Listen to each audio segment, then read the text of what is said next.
Ask Yuri. You've got a health and fitness question? I've got an answer. Yo guys, what's up? How's it going? I've got a cool question today from Richard, who wants me to create more soccer videos. He says, Yuri, your work is amazing. I can't be more grateful. Any possibility of making more soccer related videos in terms of training for soccer? Richard, the quick answer is no. Just because I don't serve my main kind of client base are not soccer players. However, what I do is, where possible, I will take elements of training for soccer, which can benefit soccer players as well as kind of our everyday clients as well. So with respect to this lengthy question that Richard's asking, I'm just getting crawled on by bugs here. I'm under the trees here. Not a good idea. Anyways, so example, so he's looking for things like, what are the requirements of a soccer player? For instance, the minimum a pro soccer player should be able to run 10 laps around a soccer field in 7 minutes, stuff like that. If possible, give a preseason workout, showing the exercises first week, second week, third week. I mean, this is a very elaborate question and a very elaborate request, which in a lot of cases requires way more than just a simple YouTube video. But I will answer this in as succinct a way as possible that I possibly can, because you guys know that I tend to ramble on a little bit, right? So let's look at, first of all, what are the requirements of a soccer player? Okay, what are the basic requirements of a soccer player? Well, first of all, you need to be able to run. You need to be able to run long distance in terms of your aerobic capacity, but you also need to be able to recover between bouts of sprinting. Okay, so one of the things you want to look at are things like a beep test, right, which is essentially just sprinting back and forth between the 20 meter cones. Okay, you can check out beep tests somewhere else. I've actually posted videos on YouTube of me taking the University of Toronto men's soccer program through their beep test training, which has been pretty cool. Basic minimums, if you think about a 400 meter track, you can look at something called the Cooper test, which is how many laps can you run around a 400 meter track in 12 minutes.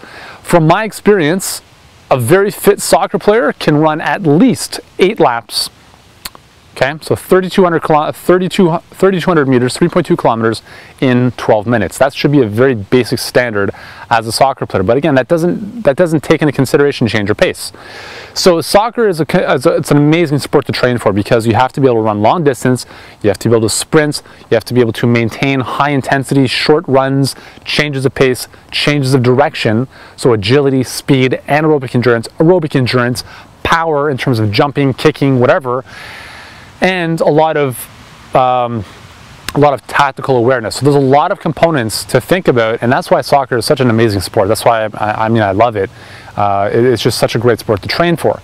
What I want you to think about is, whatever you're doing with your training, make it as specific as possible to your specific position on the field. I was a goalie, so I didn't have to run, 90 minutes a game. My requirements were very different, and therefore my training was very different.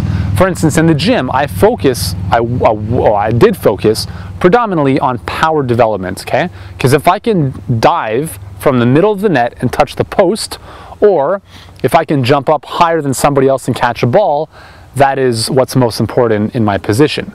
If you are a striker, maybe depending on how your team plays, you might need to be chasing down defenders all the game long. That just might be a possibility for your position. So you need to analyze what the requirements are of your position. And this, guys, this goes for any sport.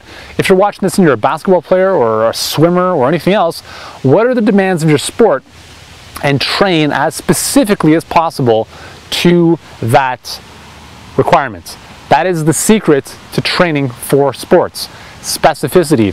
Just so happens that no matter what it is you want to do in life, exercise-wise, you need to train specifically for that as well. For instance, the workout routine of a bodybuilder is very different than somebody who wants to burn fat.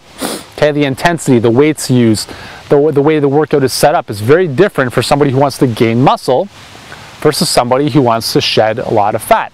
So you need to consider that, and that's very important. So Richard, I apologize for not being able to put together more soccer videos. If I happen to be playing around in the field and I can get some video done of it, just for fun, I'll do that.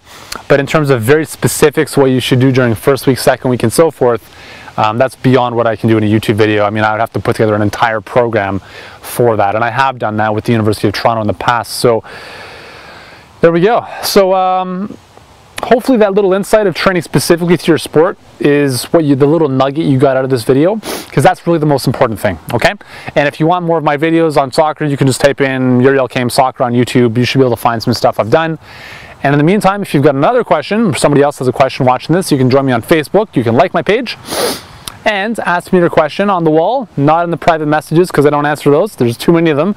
On the wall, I'll answer it on the wall, and then I'll create a video for you, hopefully, in the near future. Thanks again for watching, and I look forward to seeing you in the next video.